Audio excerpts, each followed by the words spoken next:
When do you miss me the most? When do I miss you the most? When I'm alone. Those are hard hit. Those are actually good questions, man. You missed me last night. You called.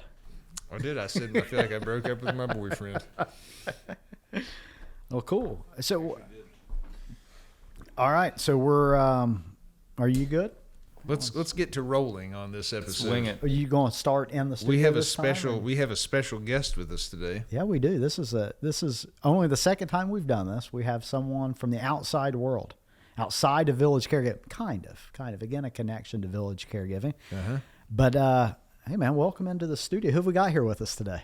Sean Forney. Sean Forney, just EP Sean. guy. Look at this guy. The man. Yeah, Sean, welcome in, man. Thanks for making the trip down. Yeah, glad to be here. Where are you from? Berkeley Springs. Been there since I was 3. So born in Northern Virginia. So whenever I tell people I'm from Virginia, I've been there. I've been in Berkeley Springs my whole life. So I see. So Berkeley Springs, West Virginia, which is kind of. Do you consider that DC metro? yes. Okay. Yeah. How far from the center of, say, DC, time-wise, driving, would you consider close to DC? 30-minute drive? I'd say 45? depends on what time of day it is. Okay. But go on. Just give me a number. Yes. So if all of my clients I have in DC, if I leave at 10 a.m., I can be there an hour and 20 minutes. If I leave at 8 a.m., it'll take me 2.5 hours to still get there at the same time. So if something's about 2 hours away from a destination, you think that's in the same area as? I see. Good. Yeah. I mean, I do.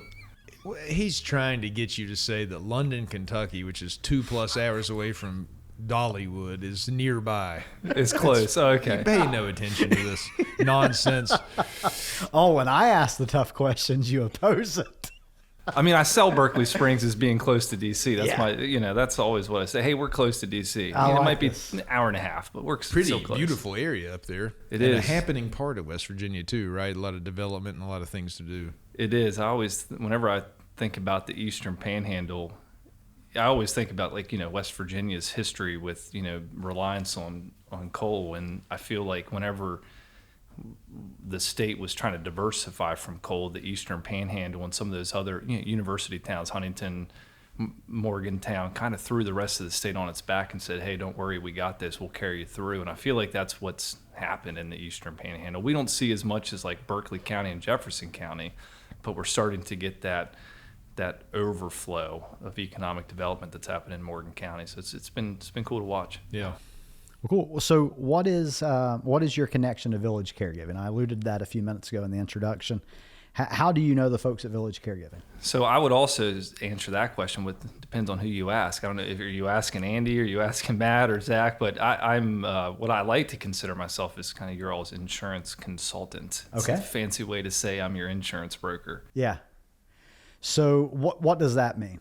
So a lot of things for you guys, for a dynamic, fast growing, changing company. I mean, we try to be as nimble as you guys with, future planning, trying to, using history to predict the past. But with a fast growing company like you guys, it's hard because there's not, some of the companies I work with, I have 30 years of history of being a, say $100 million or $200 million company. So it's easy to predict the future when you have that much history. So whenever, we spend a lot of time with, Matt and Andy talking about what the future looks like for Village Caregiving. Where do you guys see yourself? So then I can try to help plan the insurance accordingly, which can be tough. It's with laws changing and litigation changing and costs increasing all over the board, not just in one specific sector, but labor changing. It's a really dynamic workflow to have to try to manage that and try to make sure I'm doing as good as a job as I can to try to help you guys plan for the future and make sure you're protected. Cool. What all products do we have through you right now? What types of insurance? So we do your general liability, your professional liability, workers' compensation, hired and non-owned auto, and your auto insurance, and your property, actually, yeah. I know it's a lot of stuff. It is a lot of stuff. Are we a pain in your neck? Absolutely not. As a company, though, be honest. No. Matt, whenever Matt sends me an email, or Andy sometimes, hey, man, I'm sorry to be bugging you. I'm sorry to do this. I feel like I'm bothering you. But that's what we want. If we're not asking you questions or you're not asking us questions, and I think I told you whenever we were talking, like if I go 2 days and do not hear from somebody at Village Caregiving, I'm like, oh man, what's going on? I should check in with somebody to make sure everything's okay. We're just outside having a kickball game. Yeah. No biggie. Well, you guys do an amazing job. Thank you. I want to say that right up front. And We also give a appreciate that. plug for your company. For others Yeah, that so might hear this. our agency is RWRWV. We're in Berkeley Springs, West Virginia, and we're literally in, my goodness, I think we're in over 20 states now for where our clients go. We kind of grow where our clients go, but we're pretty much a commercial only shop. So, we do commercial only. My bailiwick is the big stuff. I like helping clients just like you guys that are growing, dynamic, and also appreciate what we do. That's I think a core and piece of importance always to mention about, for my team is that, hey, we want to deal with clients that truly understand what kind of value that we can bring and mutually appreciate that relationship. Yeah. How did you get started in the insurance world? You want the long version or the short version? I think we have a lot of room on the card still. So yeah, I'd like the short version. Okay, short version. So I played baseball, figured that's what I wanted to do with my life. I wanted to, I was a left-handed pitcher, figured I had the whole world on my platter, wound up getting hurt, and I didn't know that. didn't finish college yet. Cool. And How hard did you throw for a lefty? for a lefty, I was like 90 pretty consistent. I could pop like 92 occasionally on a gun, but 92 from a left-hander, that's major league stuff right there. yeah, it was good. I had an opportunity, a significant opportunity to be good, and I practiced hard. I was relentless. I always did the right things, and didn't matter. I still tore my rotator cuff. I've had 4 rotator cuff surgeries to get it right. Man. So, it's one of those things. And then I'm fortunate. I've been with my wife 18 years, and we found out we were having our first kid, and I was a kid still. I was 20. My wife was, I was 21. She was 19. And I was like, man, I got to figure out what I want to do with my life. And I was actually selling cars for a franchise Nissan dealership, and I got a phone call from Nationwide that said, hey, we're looking for young people to own agencies. So I called my dad, said, Dad, I got this phone call from an insurance company. And he said, have you ever seen a poor insurance agent? By that time in my life, I was still pretty money motivated, right? Yeah. So I said, you know what, that's a good point. So I studied, passed the test, and kind of the rest is history, really. Have you found fulfillment in this work? Are you still looking for that someday? I do, but it's changed over time. At first it was probably, I would always come back to, back then I was a young, hungry sales guy. I always knew I was going to sell something. I just didn't know what it was. And, in school back in the day when like Pokemon and Magic the Gathering was popular, like I learned how to play so I could then turn around and sell those cards to my friends that were interested in it. So I always knew I had that like grind inside of me. Mm-hmm. But back then it was probably more money motivated. Now I think it's more, getting to understand and value the relationships that I'm able to create with my clients. And then with my team, just try to be as thoughtful as possible when we're trying to navigate those relationships. And I think the most important thing for me now is helping my younger producers that I have that were me 20 years ago, to try to keep that hunger inside of them and understand that, what purpose that we can actually solve for our clients. Yeah, you wonder if it was always people motivated. So in the last episode of the podcast, we were playing this game here, Priorities, and we were ranking things. You love them to hate them. And I was playing with Tony, and my number one on one of the things was people. I just love people. Mm-hmm. Some people don't. And my buddy Keaton and I, we've talked about this a lot. Do you think you said it was money motivated at one time, but now it's about the relationships. I just kind of wonder if you always naturally gravitated towards wanting to sell the Pokemon cards to friends and stuff. It's just something about that is like a people thing. Oh, absolutely. I think for me, part of what I love to do is just hear people's stories, right? I love, because fortunately for me, I get to deal with business owners every day. That's my life. Yeah. And one of the quickest ways to create a relationship with a business owner is just, hey, tell me about your business. Because that's their passion, right? They treat it as another kid. And I've always found it fascinating that for the most part, it doesn't matter what industry you're in or what industry my clients are in, they all tell me a similar story. And I'm just captivated by that, learning that, like me as a person, I don't think there's any bigger risk you can take than betting on yourself, especially somebody that's, I was in corporate America for 10 years in the insurance business. And then finally I'm like, you know what? I don't want to do it for these guys anymore. I want to do it for myself. But hearing those same scenarios, I have a client that started with one himself in a welding truck, and now he has 800 employees. And just hearing his story, and his motivations may slightly change over time, but it's still the principle. The end goal is to be helpful, to be thoughtful and appreciative of those people. So I think it certainly does always come back to people. Mm-hmm. People are what motivate change and good things in our world, and I just love hearing stories. When we had our original conversation, we got a chance. Our worlds haven't really interacted too much. My time at Village Caregiving and your servicing of the insurance needs there. There's been a couple times where there's been some claims. I've been tagged in some emails like this. Can you explain how we got here? Type stuff. But so we had a kind of a pre-podcast conversation a week or so ago, and one thing that I found myself, I guess, probably being somewhat jealous of or envious of is the fact that you get to spend a lot of your time seeing the inside of a ton of different businesses. You had mentioned welding, HVAC coverage, and home care, and all this. And you get to see how each one of those recipes are made, the ingredients that go into each one of those. That is such a neat thing. Sometimes in what we do, and we try to cross over as much as we can, right? We have friends in the mining industry and friends in entertainment, different things. But in your case, you get to see, like, for a living, the ins and outs of a ton of different businesses. And we were talking about human capital, or winning the people game in the future, whether that's, again, in mining or home care, whatever space we're in. How you're a person that's growing your industry, right? You're trying to grow your business, and you're adding team members.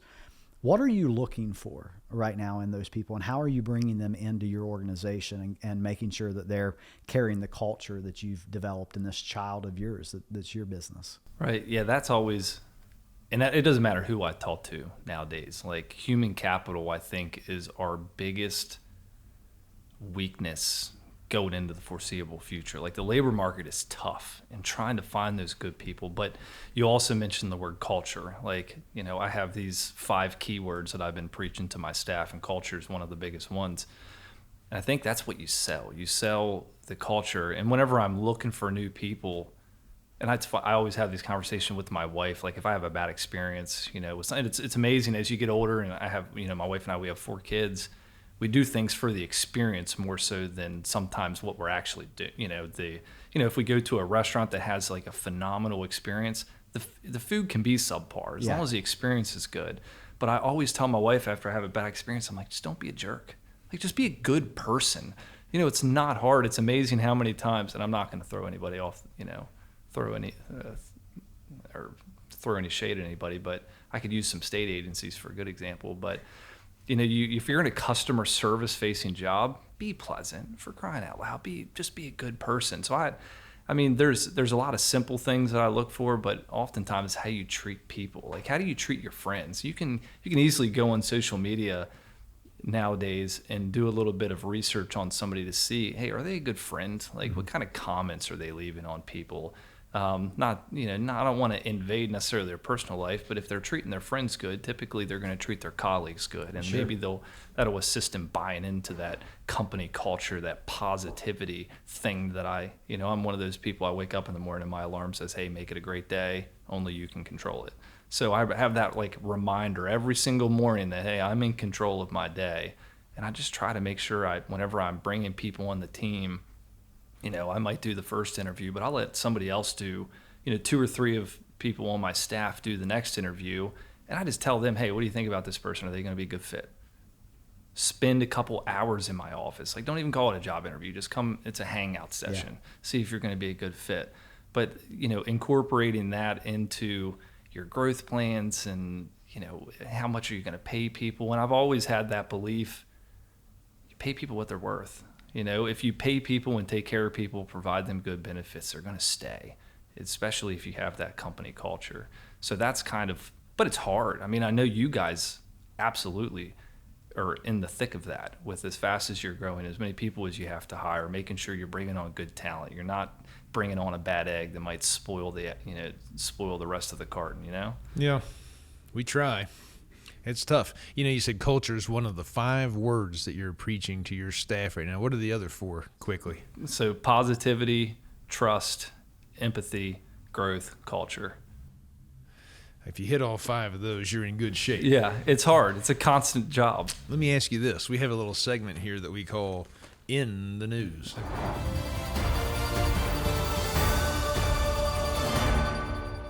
Okay. This one right here, I want to get both your opinions. Yeah, I'm Aaron? ready. Go. Aaron's always got the best opinions on these. This one is, should you exercise on a video call? Okay. This is the question that's written in. It's advice column style, right? Every other week, our work group has a standing Teams call. We have our cameras on. Inevitably, one of our colleagues is getting in their workout during our call by walking on a treadmill. You can see only the top part of their body, which rocks back and forth. It is very distracting, and some of us find it rude. Should we say anything to him or our boss? How would you handle that, gentlemen? You first? Well, I recently told the operations team we don't have a standard at Village Caregiving for virtual meetings. Okay, we don't have like a policy at our company. But I said, however the company wants to interact, however different departments want to interact, I'm cool with. But from an operations standpoint, my expectation is our cameras are on. We're ready before the call starts. We've checked our audio, we've checked our video, and we're in place and ready to go. And I hope that rolls out to different folks. I'm all about treating a virtual call in the same formality that I would treat an in-person call. And if I don't have a treadmill in our conference room, I'm probably not going to have a treadmill in my virtual conference room. So, I see. Okay. Yeah. Well, how would you address it if one of the team members was always on a treadmill? Tell them to stop? Yeah, so 100%. Okay. Yeah, not publicly, not on the call the first time, but probably the second time. Wouldn't embarrass them, maybe privately. Go ahead and hit pause on that Garmin, bro. We need to, we'll get those steps in later. So on the first call this is happening, you don't address it on there. You just let this go on for 60 minutes of workout. Well, I will say, if you've ever been on an all-group call with the operations team, they will self-level. I see. So okay, Sean? Yeah. Well, first off, I have to give them props for their absolute coordination and their ability to be able to pull that off because I would literally, I've been a runner before I hurt my knee, but I can barely even run on a treadmill. Like I ran 5 days a week last year, every week of the year, and I ran once on a treadmill, and I don't feel like I would be coordinated enough to pull that off. So give them props, but I don't know. I don't know. You know who Kevin O'Leary is on Shark Tank? Yeah. So, he always on his LinkedIn is doing these video calls, and he's only wearing like a shirt and a bow tie, but he's not wearing pants. And I just always find that ridiculous that, but it was a joke that was going on during COVID. So you really never know what people are. And there's TikToks out there of people having the green screen behind them and they're riding their bike or whatever. I don't know if I could focus long enough on that meeting to actually tolerate. I'd have to turn, hey, finish what you're doing, but at least turn your camera off because I can't handle breathing. I mean, I'm going to be a mess. There's no way. I don't think I could do it. If you jump on a call with one of your executive directors in the state of, we don't have any offices in Virginia. You get on the call with our executive director in Richmond, and they're trying to get a 5K in. You know my style. I would just call it out immediately. And I hope that I've got enough credibility in the bank of demonstrating that I care about these people. I got your back. I love you. That I can just call it out and say, hey, let's give it a rest on the treadmill. Right. Okay, there's a couple of things going on. Pardon me. Number one, it is distracting to everybody else on the call. Number two, it's distracting to that person. Anybody that actually thinks that they could be running on this treadmill and yet have all of their attention devoted to this and be the most productive version of themselves for the sake of this call is delusional. You can't. You can't physically do it, and then you can't mentally even if you tried. Yeah. So you're not even really participating. Just log off. Yeah. You want to hear what the answer in the paper was? I'm desperate to know. Here's the response. It says, I'm not clear. What wasn't clear about this? I'm not clear. Is your colleague literally working out, or is he working from a treadmill desk? Is that really the first question? If he's working out, that is atypical and inappropriate. Okay. It is your manager's job to clearly dictate expectations for remote work and ensure the team is meeting those expectations. I would start by saying something to your colleague before escalating it to your boss. Hopefully he'll concede the point and show up to meetings in a more appropriate manner. But if your colleague is working from a treadmill desk, some flexibility may be in order. I've never heard of a treadmill desk. That's news to me. We saw one at our Dayton office. They have one in storage at the building that we're in, and it is a desktop with a treadmill attached to it. And I thought I would come off that thing. Who was using it? No one. It was just in storage at that Treadmill building. desks are a relatively new phenomenon, but they aren't particularly rare. Some people like staying active while working, and there are many health benefits to walking while working. Yeah, health, but not work benefits. Right.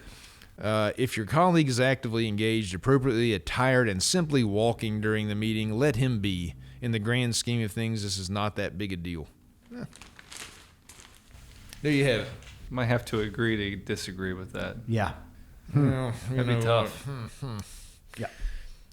Let's have some fun. Okay. Is there anything else we want to talk about? I do want to get to know Sean a little bit more because he's an interesting guy. The only other thing I'd ask Super is interesting on guy. our call, you had disclosed that anyone that you're bringing onto your team, you have a couple things that you cover with them before they come in. You give them some reading material, some things to view. We try to do the same thing, right? We have some stuff that we try to introduce folks to in our culture to make sure that they're kind of getting where we're coming from on things. What are those at your job? So I have two. Now it's kind of really three, but I'm a fan of Simon Sinek. Okay. Absolutely love, I think he's a great orator. I think he's great at relaying, some of what I feel and don't know maybe how to get it out in words per se, but Simon Sinek's why, understanding why we do what we do. Why do we show up to work every day? So I make sure I kind of make everybody watch that. And my team they're probably aggravated at me because I'll send them that at least 4 times a year. Just like, hey guys, this is a reminder about why we do what we do and why I think it's important that everybody believes that. And then Simon Sinek also has another one called The Infinite Game, which I think is fascinating, that you're really only competing against yourself. There's a finite game, like a game of baseball, but there's the infinite game is like what we do. There's no real winner or loser at the end of the day. You're competing against yourself. There's no real ultimate horizon at the end of it. You're in business, you're growth oriented. There's real no end. So it's called the infinite game. And then I typically make anybody that I foresee in leadership position, make them read the book called Good to Great. And it's really about how good companies become great and what it takes to build a good team and then create that culture.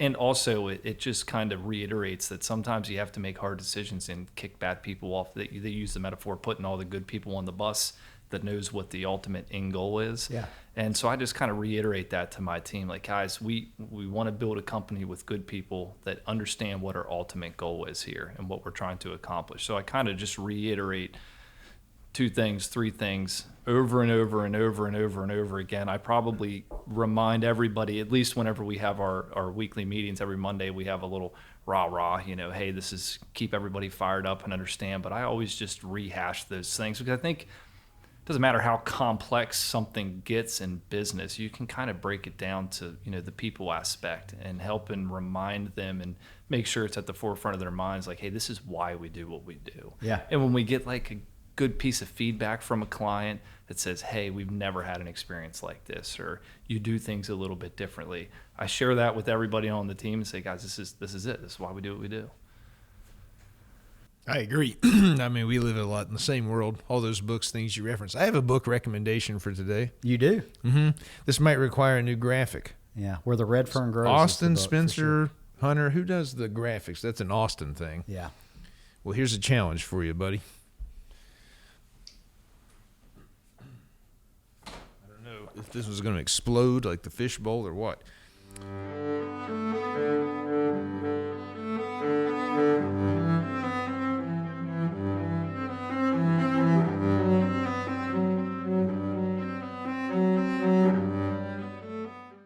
So this is a fiction book. You thought I was going to pull out Cynic or Collins, right? No. I have a rule, by the way. You don't want to get locked too much into reading only nonfiction. So I alternate. If I'm going to read Leaders Eat Last by Cynic, the next one is going to be a fictional work. Because I really believe that if you want to continue to be creative, grow your business, a lot can be gained from a movie, a fiction book. And the analogy I kind of make is like, think back to what's your favorite movie of all time? Wow. That's tough. He just throws those out. Just put me right on the spot. Mm-hmm. I don't know. One or two of them. Classic Days of Thunder. So think about like some famous like lines. You ever been a TV show or a movie line? If you thought about it, you would have it. Like a couple of your favorite lines from movies and stuff that kind of become almost guiding principles in a way. Something that you can fall back on. A lot of that stuff for me is the Andy Griffith Show, right? That's just like some value stuff that's deep in here, and it comes out. Yeah. He said Hardy. Hardy, like the Vermonters. We just went through this a couple weeks ago on the podcast. I bet we went a whole year and never used the word Hardy. We're not going to make it through 3 episodes without using it. That's right. You're welcome. What a coincidence. You know, Hardy returned a punt for a touchdown for the Bills the other night to get him into the playoffs. Unbelievable. It's been a few weeks ago from when this will air. But so many coincidences. At any rate, yeah, you want to weave some fiction in there because it's a mistake to think you can't read that and also have some creative brainstorming ideas that also lead you down a valuable path. Just my take on it. Anyways, this is a pretty new book by Robert Skinner, I'd Rather Not. Okay. It's a series of short story essays style, and they just came out in 2022. My son Cameron got this for me for Christmas. It's hard to read a book and actually laugh out loud. I can't name that many books that have actually made me do that. This is one of them. Probably 15, 20 different times on like a plane I was reading it, and I'm like laughing out loud. People probably think I'm just ridiculous. Just to give you a little bit of the flavor of the humor, this is the first line of it. Okay. Is that I retired when I was 28 years old, but ran out of money the same afternoon, so I had to go to the unemployment office. Right. Et cetera. But this is a really good book. I recommend it out. This is a new feature. Bobby Skinner's. Yeah, I'd rather not. An Australian guy who had a bizarre life, man. Reminds me of some of the stories that you have. Sean's been over the Himalayas. He's going to climb Mount Everest and different stuff in 25. Hopefully. Is that right? Hopefully. All goes as planned. No, just go ahead and claim it, buddy. I mean, do you hike or climb Everest? You definitely climb Everest. Climb it? I mean, I haven't watched. You hike to Everest Base Camp, yeah, and then you climb the rest of the way. Yeah. So hands and feet require 99% of the. Yeah, pickaxes, the whole shebang, tied off to ropes. Interesting. If he had a pass for 2, would we go? I don't know if I could do it. It's a real spiritual awakening. Hitting mid-40s at this point. Oh, you can easily do it. I'm not really in good he shape. Said easily do it. Easy. There's nothing easy about it. So it's funny. Like most people don't grow up dreaming about that stuff, but my family grew up real poor, and my grandparents from Northern Virginia happened to buy us like a Britannica encyclopedia set, and it was gold leafed. And from the time I was like 5 years old, I was just so attracted to the ebook, and then I would flip right to Everest and just look at the pictures. So it wasn't like something that I just kind of like drew up one day, hey, I want to do this. It was something that like had been burned in my mind since I was a small child, that hey, people belong on top of those mountains, at least one time in their life. So why not go ahead and do it while I'm in shape? So that's kind of where it started. And it's just one of those things you train for it. Even getting to Everest Base Camp is like a monumental feat. It takes 10 days just to get there whenever you fly into Lukla, which is the most dangerous airport in the world. It's literally on the face of a mountain cliff. The planes fly off. They actually drop in altitude to get up airspeed. So you fly into Lukla, and then it's a 10-day trek. And then you go up, down, acclimating in various points. But it's a total mentally challenge, especially like me. I'm a homebody. Like I love my family. I wanted to be home with my kids, but my wife's like, hey, you got this. You can do this. Constantly being my cheerleader. And surprisingly, there was good Wi-Fi along that trekking route, so I could have those daily FaceTime calls with my wife and my kids and my family, and share all the cool stuff that I was seeing along the way. Because once you get out there, there's nothing. There's nothing. There's no heat anymore. Like, it gets cold. He described a lot of things that I would not use the word easy to describe. No, it's not easy. Yeah, He's being it's the polite mental and battle. modest, but it's not easy. And I know that there's more people than ever that are attempting to do it and yada yada, but it still is not easy at all. It's very You can challenging. die if you're not careful. 100%. 100%. Yeah, it's not a joke.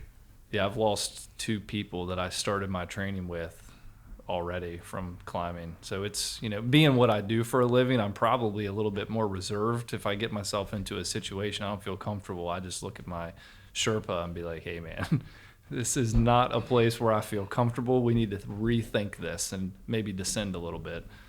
Yeah. Did you know that I did the running of the bulls this summer? No. That's very, very safe compared to climbing Everest, right? But Again, not a word I would use to describe either one of these. Yeah, things. me neither. Even still, I made the mistake of thinking that it was going to be a pretty safe, tame thing. You kind of get in there and you can just get out of the way of the bulls, or you can hop out somewhere along the route. It isn't like that at all. It doesn't look like that from the videos. I've never seen anything that made me think that's what that experience would be. But The day before I observed it, they run 7 days in a row. So I watched this. I think the guy may have died, or if not, he was in really terrible shape. He just got trampled. Head was bleeding all over the stones in the street. It was horrific. And so then later that afternoon, there's a guide that took. I was with my wife, 6 of us couples through there, and every one of them said, "We're not doing this." Sarah and I were on the fence, man. We seriously almost were just like, "This is just crazy." Because there is nowhere to get out of the way. Right. You can't jump out. You get pushed back in because you're viewed as an obstruction to the flow of traffic along the way of, the people running, and could cause even worse injury. So, man, we did it, but it was really, really nerve-wracking. Oh, I guarantee. Spain, right? Yeah. Yeah. It's a miniature version of thinking like, oh, I can go climb Kilimanjaro. There are a lot of people that do it. Yeah, you'll do that wrong and you're in bad shape. Yeah, you don't make many mistakes. You put a lot of faith in your Sherpa. Like, you wholeheartedly rely on them to make sure that, and those guys, like my Sherpa that I've created this friendship with, he actually came up and visited me whenever he was doing Denali in Alaska, Mount McKinley. And he's my age, 37. He's already climbed Everest like 24 times. So you trust their judgment. You trust whenever they say, hey, you can put your foot here, you can put your foot there, you can grab on here, the rope is secure, because pretty much everybody uses the same set of ropes all up and down these mountains. Yeah. So you put a lot of faith that those Sherpas put everything in place.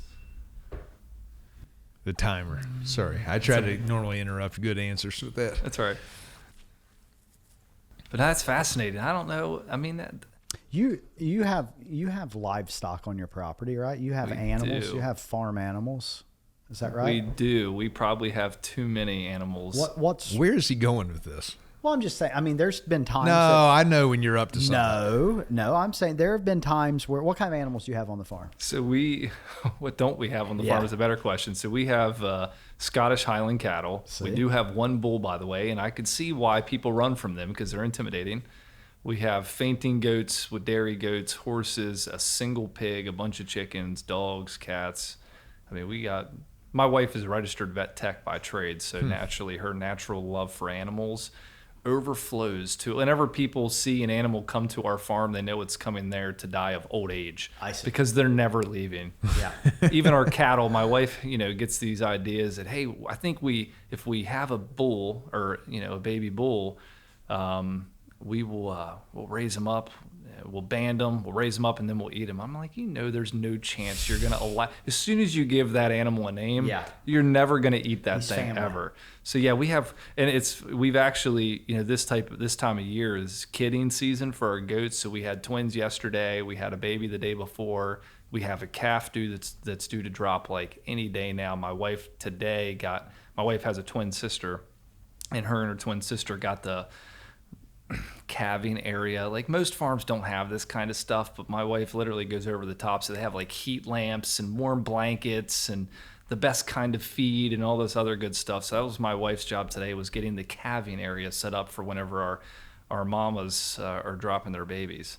I don't think either of our wives are setting up calving stations, to my knowledge, today. Do you? Sarah might do that. Yeah. Danielle's not. I did get my wife, though, one time to do a maternity picture with my pigs. I know. I was fascinated by your pig story that you told me. Well, she does not like that story. It was a trade-off, and it worked. It was something special. I kind of want to learn more about that, maternity and pigs. She was very pregnant with our son, and I had 4 or 6 at the time. I think you would consider them hogs. They were probably 175 pounds at the time, and they were really tame. I mean, they were good hogs. And so I was like, we're doing the pictures. I'm like, it'd be really cool if we just maybe did one like this. And she's such a trooper. Once she agreed to even let me bring the piglets home, I knew I had found a winner. But yeah, so she went out there and we had a balustrade she stood up on there. That picture still exists. She is not a fan of it, looking back, but it was it was a moment. So I'm sure people come to your farm to do pictures. Everybody. So ours are miniature Scottish Highlands. So if you've ever been to like a Hobby Lobby store in the past 5 years, one of the most common themes are those big fluffy cows with horns, and they look cute and you want to touch them. Right. You want to pet them and brush their hair. That's what we have. And ours are miniatures. So some of them, we have a micro mini that's going to be no bigger than like 38 inches tall. It's kind of like a mini horse. We do have one of them also, by the way. Can we get one? You could have them as an office pet. Yeah, could we get one for the office? They have miniature horses at Hobby Lobby? Well, no, the pictures of them. Okay, cows. Making sure. They're the big fluffy cows you see like everybody that's like trying to... If you go to a house and they're doing like this farmhouse decoration type of style, they all have pictures. So we had a photographer... So some of those could be your... Scottish. Yeah, we've actually had a photographer reach out to us and said, "Hey, I would love to use your cows for photo shoots." And so yeah, we have people that come up, and we did Christmas pictures with our micro mini cows, and people love them. I mean, it's wow. I've got to admit, I'm not trying to be funny. That's kind of bizarre to me. You could make a buck letting people photograph your cow. Yeah, that's my wife's. I just didn't know that was a thing. It goes into we call it wham, walking around money. that goes into my wife's wham pile. Anything she does from the farm is her wham. How about that? It's being reinvested in a calving station today. And farming ain't cheap. I mean, I can see why a lot of farmers want to retire, because there is nothing cheap, and it stresses your patients out a lot whenever, because we make our own hay. We try to be as self-sustaining as we can. So I put up fence and make our own hay and do all that stuff. And I can't tell you how many times I break stuff, and there's more cuss words that come out of my mouth than on a Navy ship. It's that's hard work, man. It is. I don't know how you find the time to do everything you do. It's tough sometimes. It's impressive. You had asked on a previous podcast, I think, with the London team, what they would do if they woke up today and won the lottery. My mind immediately went to, I think I would photograph cows, purchase a ranch. So basically what Sean's kind of living there is something that's a dream for you. Yeah. I get it, man. It sounds awesome. If I had the money to do it where like I could enjoy it, but not have to be responsible for like all the feedings, all the stall cleanings, like if I could have it and...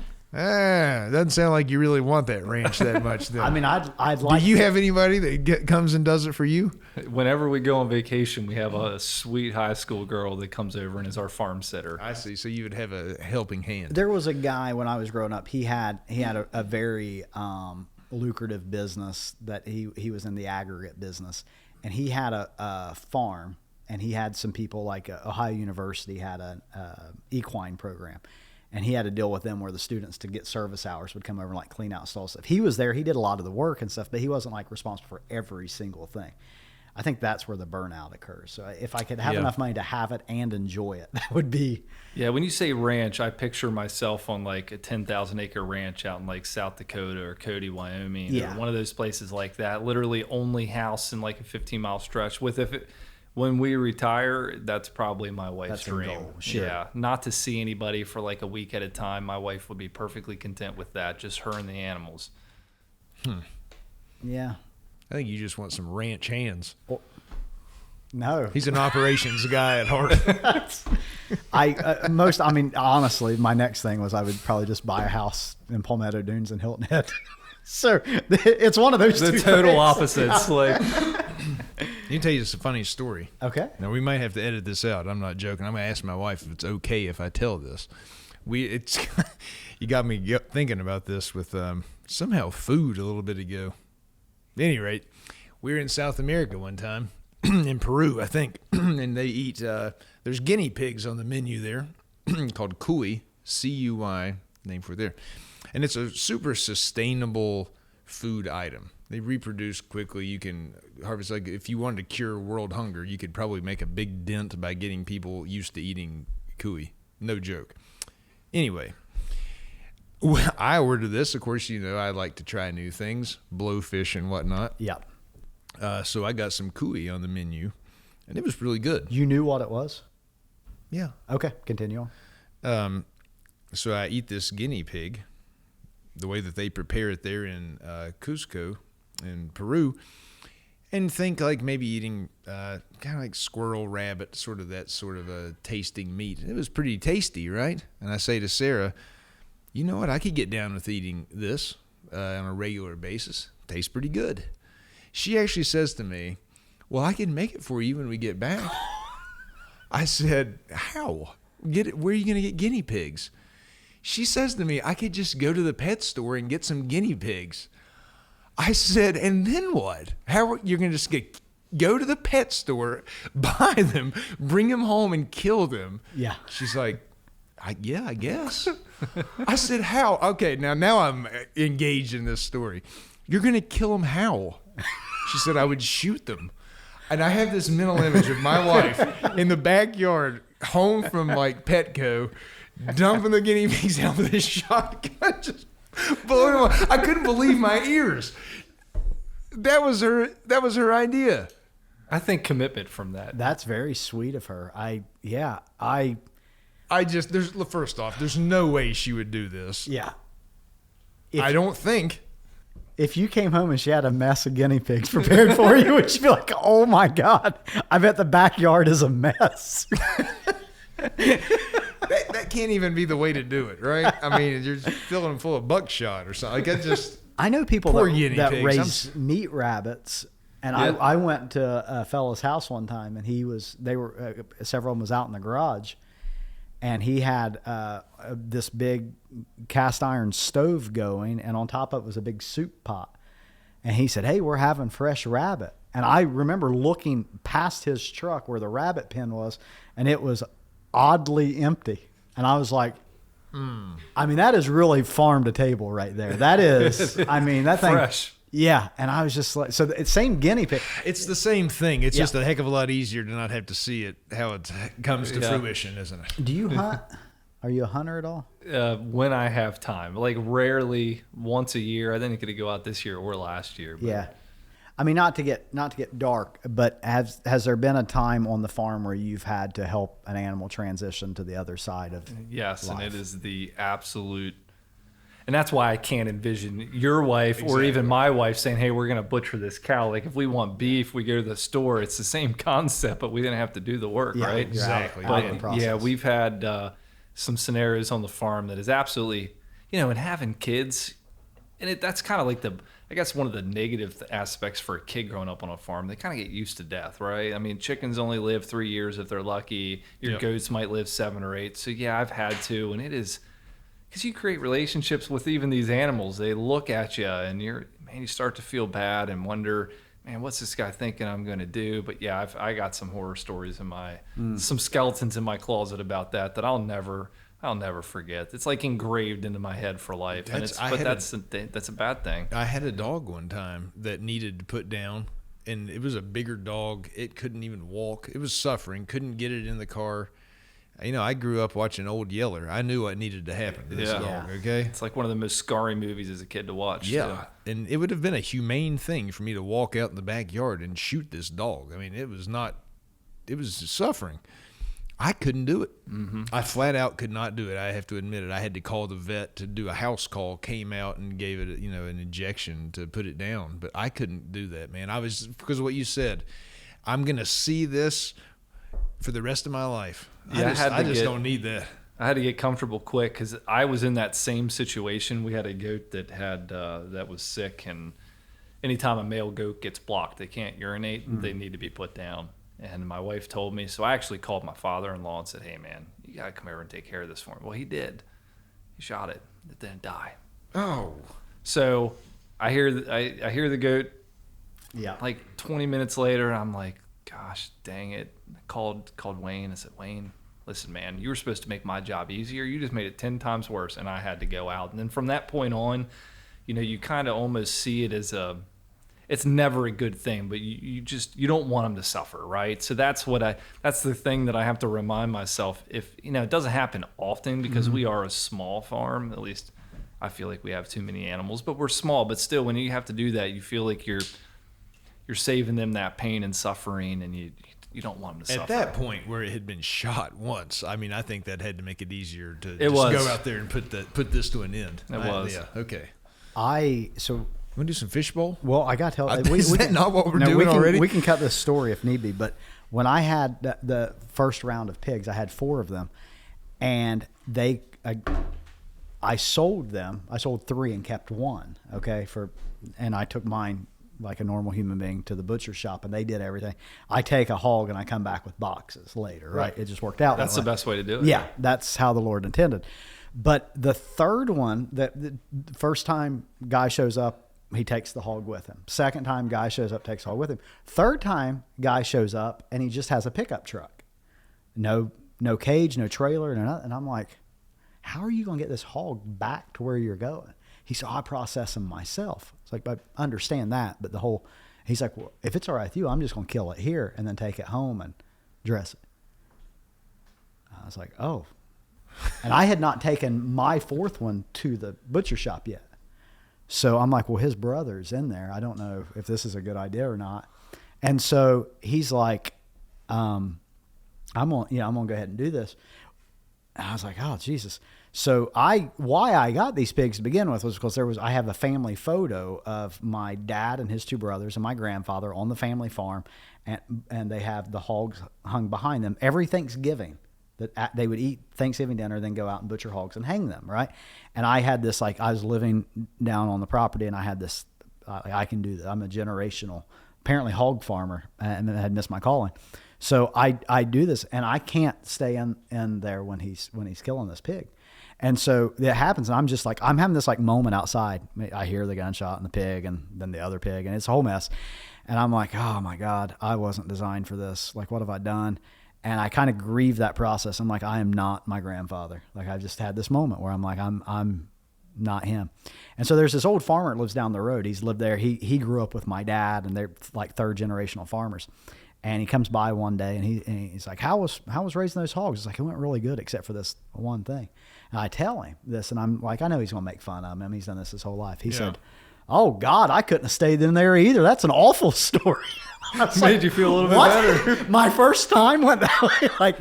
Like 3 generations farming, he couldn't have done it either. It's like, oh, thank God I'm not that messed up then. So I don't know. It's a whole process. I do like just ordering my food. Then the 4th time, he just went inside and put on headphones. Yeah.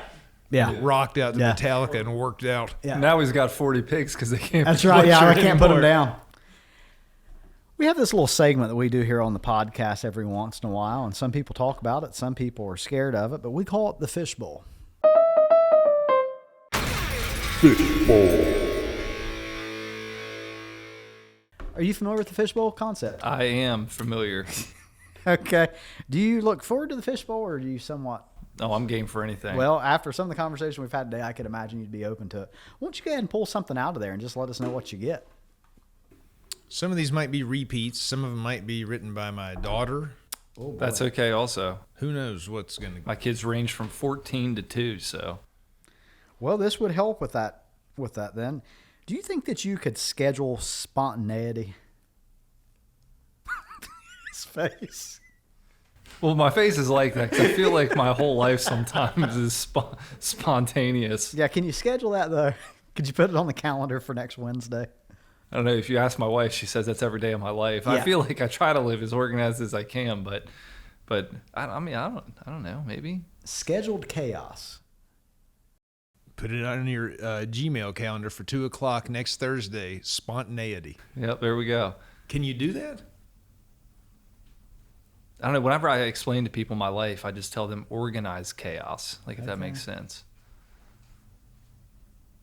I mean, you guys are two of the more adventurous humans that I've ever met. So how, I guess you could schedule the opportunity for it. Like, we're going to schedule to go to Chicago and just see what happens. There you go. That's kind of what I thought. Yeah. I forget, it's been a long time ago now, but I was on some sort of a group call, and they were talking, one of the people were saying that they wanted to be more spontaneous in life. And one of the suggestions was, because this is a thing where everything is like calendar it, then schedule it. And it was, everybody started laughing and said, well, then you need to schedule it. He was like, scheduled spontaneity? Can that be a thing? I kind of think maybe it can. It could Just be. carve out 2 or 3 hours on your calendar next Thursday and dedicate it to nothing, and then just start walking around town. See what happens. No, I love that. I love the idea. What comes to mind for me is whenever I'd never been to or never taken my family to the Greenbrier, and I think every West Virginian should go to the Greenbrier at least once. Yeah. So before Christmas, I said, hey, it was Friday, and I told my wife, I said, hey, and my wife does maybe love and hate this aspect about me. I said, hey, let's go to the Greenbrier tonight. Well, me not thinking that the Greenbrier, you need reservations for this place, I call, and they said, yeah, Mr. Forney, we don't have anything open, but we have this suite. And I'm like, oh boy, a suite. At the Greenbrier. At the Continue on. Greenbrier. Yeah, continue on. So I said, well, how much is it? Thinking it's gonna be like $300. Yeah. They said that'll be $800 a night. It's like, man, by this point, I'd already told my wife. She's kids, packing formal she's wear. already packed for the kids who are about Yeah. to get off the school bus. I'm like, you know what? We never do anything like this. So I said, the heck with it. Now it's kind of become this staple. We just went a second time for Christmas, but that she'll never let me live that down because we probably spent entirely too much money that weekend for this experience. That was amazing, Yeah. but way above my pay grade whenever it comes time to that stuff. You got to sell some extra pictures of the cow. Yeah. Yeah, that's right, to pay for that. Get some racy ones or something. I don't know what's high dollar cow picks. Racing cow picks. I think of, I'm not even going to say what I'm thinking of. They won't be in Hobby Lobby, but you could sell them somewhere else, Oh, maybe. Yeah, boy. you'll have to get off the interstate for those pictures, I guess. Oh, that's funny. Yeah. I'm sorry to the cows. One more? I think we have time for one round of priorities. I'm curious where you guys land in the priorities world. Are you familiar with this game? I'm not. Okay, well, it's going to be easy to figure out. Who's gonna guess who? Clean that board off. While One we of work these on this. days, I want to guess yours. Maybe Sean and I could guess you sometime. That would be, sorry, you need that. So how priorities works is I'm going to line out 5 cards, okay? And these are going to be very random cards. Can we get a graphic for this one too, Austin? Priorities. Oh boy, we're spending the entire. It's a very expensive Brazilian glass. Thankfully, that didn't break. So you have these 5 cards, and you have to rank those. How would you describe the ranking process? You're very specific about that. That's simple. It's like love it to hate it. Number 1, love it. Then you just go from there. And how should you rank those as far as loving it? Not some people. Not that Yeah. it's your priority in life. Yeah. It's sort of not the best name, perhaps. Sorry, priority makers. But we just play it as love it to hate it. Got it. You don't Okay. want to prioritize, string cheese over Okay. a dog or something. So you're going to guess his. Okay. Okay. So I have to. You'll write that down. He can't see your answers. I don't know Sean all that well. Well, this one's going to be real easy. This is clearly going to be at the top of his list. Snapchat filters. That's obviously a big one for him. Do you have Snap? I can't ask any I was questions. gonna say you can't that ask it might questions. give No, you Not allowed hints. to debate it. Don't use his commentary either to influence your Okay. answers, okay? Understood. You go with your truth, okay? I'm going to live my truth on this card. Taking a bath. Now, you could- Taking a bath? That could be in opposed to a shower. That could just be in hygiene okay. in general. I see. Bankers. bankers. Oh, jeez. Yeah, bankers. You're going to offend some of the people that work at Village Caregiving if you don't put that too high. Another fun social media aspect here, Facebook. And then just for fun, physical contact. That's not very specific. That could be anywhere from don't cloud his judgment. Snapchat filters, taking a bath, bankers, Facebook, and physical contact. So like for me, this is the lesser of all evils here. Like okay. Do you think at that suite at the Greenbrier he was in there soaking in the bathtub Not at with four $800 kids. a night? on Facebook, Updating their Snapchat filters to make sure that it was just right. scheduling a massage downstairs Yeah, getting that physical with a contact banker. in. Oh boy. These with a banker. This is a tough one. I'm thinking. Oh boy, this is tough for me. Don't pay too. any attention to us, Sean. Well, I don't want to influence He's you. only got one answer so far. Well, I don't blame him. This is the hardest round I've ever seen. I figured you'd actually give me something I do like. That's when it actually gets hard, though, is when Yeah. it's like this, because sometimes it's very obvious. There'll be a couple things that everybody loves and a couple of things like world peace, and then Right. at the other end it'll Slippers. be like String cheese. puppies. You could have given me a left-handed board too, so I wouldn't be erasing my answers as I was writing them. Can you ride at 92 miles an hour or just throw a ball? That's an impressive arm, by the way. I didn't Like say it was. Used to be. That's crazy. That's for a lefty, especially. Like that's major league money. I'm gonna say okay. I'm gonna go ahead and start. Okay. I'm gonna put this right here as number. Don't look. I'm gonna put this as number one. He's in now. Oh, you're locked in? I'm locked in. Okay, I'm thinking maybe taking a bath. Who doesn't like taking a bath? I mean, it's just not terrible unless you have some sort of an allergy to the soap or something. Then you Okay. don't want to be in the bubble bath. Okay. Is that a thing? People have allergy to soap? Yeah, 100%. Now I feel Daniel. like I'm dirty if I didn't put that as my number one. Yeah, it does make you wonder. Snapchat filters. I mean, I'm guessing he's largely ambiguous to that. Bankers. He probably likes bankers, all right. There's nothing wrong with bankers, right? I mean, just Madoff, I guess. That's not. Physical contact, Guess there's Facebook. that. Physical contact. I don't know your stance on Facebook. I'm going to guess Snapchat filters is low because Okay. it's not authentic. You're an authentic guy, hardworking guy. You don't need to alter your appearance. Because, I'm not talking about like how you put dog ears on yourself. I'm talking about like how you make yourself look more attractive. Okay. Right. Physical contact. He probably doesn't mind that. I don't think you really mind anything in here too awfully badly. I'm going to move this down. I'm going to put taking a bath somewhere in the middle. Okay, I'm talking a lot. This is really hard. Yeah. I'm going to go.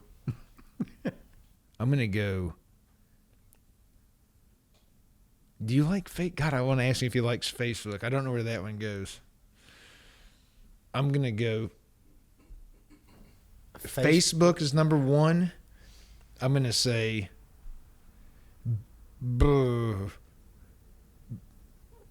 I'm going to say physical contact is two. Wow, that went from the end to I just changed my mind the last second. Wow. And then I'm going to say bankers taking a bath because he's a shower guy. He doesn't want to soak in the tub forever. He doesn't have and that then kind of time. Snapchat filters because, how did I do? He said, how did I yeah. do? Did I Is get that all your five? Final answer? Yeah. Am I supposed to reveal? Yeah, reveal your answers. Okay. What's so, number one? Physical contact. Oh, Okay, I put we're it close. two. I was Yeah. close. So I will preface this by these are all things that I probably don't have as priorities. Not that I Okay. stink, but Right. bankers number 2, Okay. taking had a that bath 3. number 3, Okay, you got those three in a row. I'm in a row. Facebook number 4, Snapchat filters That's number I 5. really only misplaced Facebook. That's what I said. If Yeah. I knew Facebook, I think I got the rest of these. So Okay. if I move that one there, You nailed it. You're right.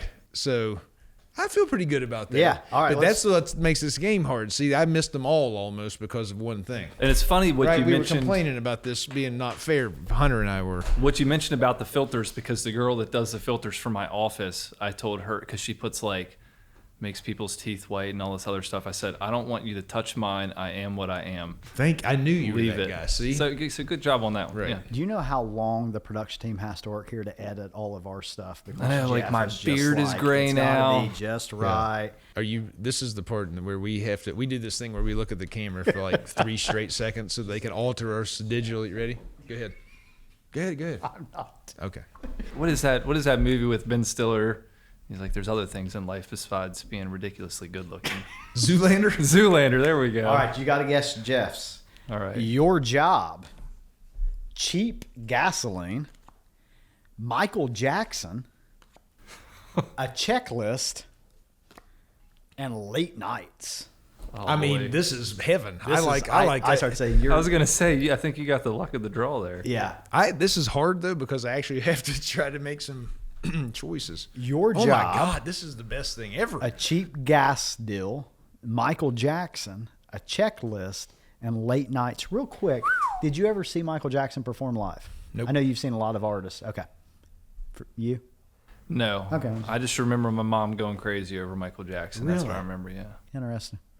We had a conversation today at the office about who they were talking about. It was a person that doesn't have young kids, and they were talking about they don't get the Taylor Swift thing. And I said, I think it's like, I mean, are there better singer, like a better vocalist than Taylor Swift? Was there a better vocalist than Michael Jackson? Like, there's something about the person that I don't know. I always just joke with my mom that, they showed the Michael Jackson concerts and that like people would just faint. Yeah. I always joke with my mom and said, Mom, if you ever saw him in person, you would be that person that Out. would just be wow, that big passed of a out. fan, huh? Oh yeah. Really interesting. All right, he's writing quick, so you've got some thinking to do here. His job, cheap gas, late nights, a checklist, and Michael Jackson.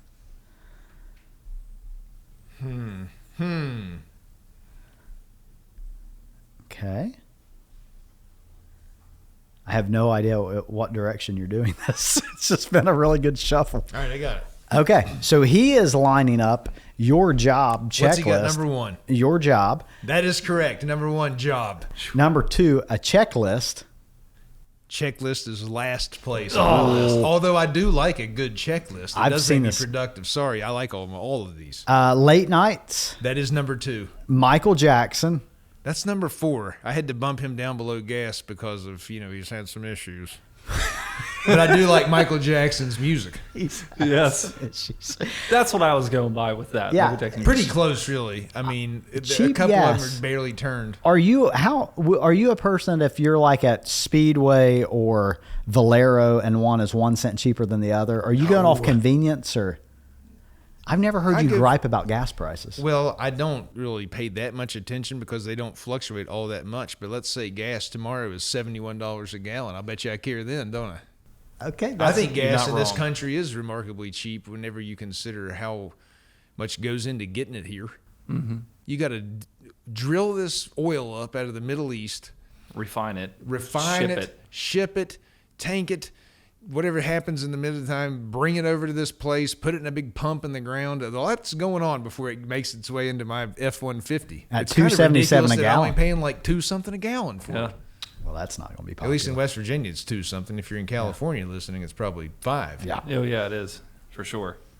But anyways, who doesn't like cheap anything? It just costs less. Yeah. But I care probably more about Michael Jackson's music because the art moves me. But like I said, and then checklists, they're great too. That's a good list right there. That's That was a good one. a Yeah. good one. Late nights though, man, that's great. He's I'm big hot on the late night. nights. I'm a I am- night owl. Like I was just telling somebody last week, I am that guy that was always last to be awake. That was my goal. So I could watch the chaos unfold, and then my buddies that wouldn't remember it in the morning, I could be that guy that'd say, man, you know what you did last night? I have no clue. I was always the last person to crash tube, and I didn't even have to try. That's just my energy doesn't die down until the thing dies down. And that's me. Like I was up to like 1:30 last night. Like that's still my life. I am Are you I do awake my- doing things at 1:30, or are you just laying on your pillow? thinking, lots of thinking. Like I have that, I don't know, I feel like sometimes it's a curse, but my mind, like to bring back the guinea pigs into the conversation, but God, he's I so think of hungry. In case we had to edit that out, no one will know what you're talking Okay, about. good.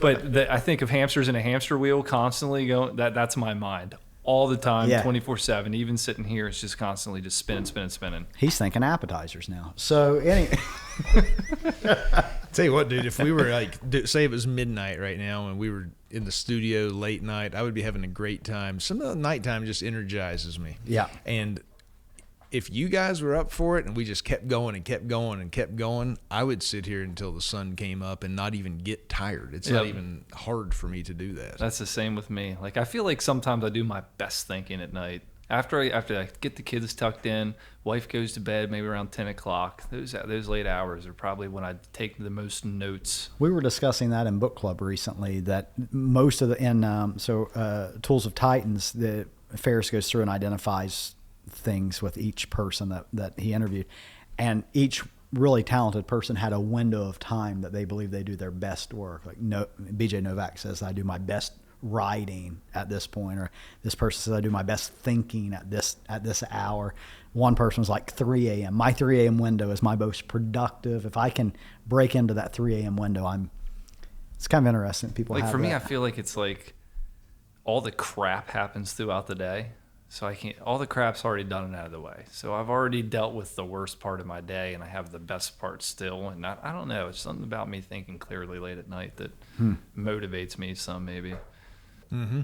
I don't do this anymore because my job roles have sort of shifted where I need to be my best at work during work hours and stuff. But I'll tell you what, that there's like the early late night, right? And then you start to get a little bit tired. And then you feel like if you fight through that and you get that second wind, that block right there, dude, you're a Ferrari going down the Autobahn. I mean, you're just Thinking. Yeah, you're to the sunrise at you that can point. you can get 3 weeks worth of thinking done in 4 hours right there. Well, I can't think of a better way to end it. Sean, we appreciate you making the trip in. Appreciate your friendship. Appreciate all the value that you bring to your relationship at Village Caregiving. I appreciate your honesty on the podcast today. It's been really great getting to know your mindset, your thoughts and hopes for what you do in your industry, and then just how things are going with those racy cow pictures. So that's maybe an all-time quote there. You're a great guy, and Yeah. obviously a lot of fun. We need to hang out more, man. Yeah, man. No, I'm. I love it. I love the relationship with you guys. I know my staff does too, and we just love it. We love how dynamic you guys are as a company. What you guys strive to be, what you're striving to do, because I can relate to a lot of that in the insurance business and how I want to change the way people buy insurance. And there's just, because like your industry, in some of your previous podcasts, you've mentioned that it's like kind of like it's still in its infancy with home health, right? And healthcare.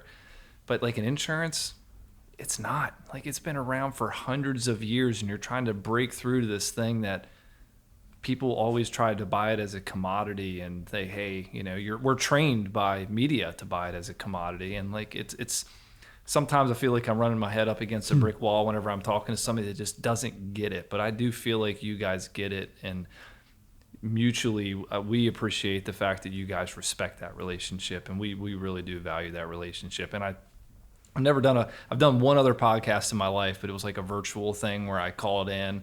This is the first one I've ever done in person, but it was a lot of fun. I appreciate the opportunity to be here. Awesome. Appreciate you Yeah, saying you're that, welcome man. back anytime, man. Thank you for coming in. Thank you. Cool. Cheers. Cheers, gents. Likewise.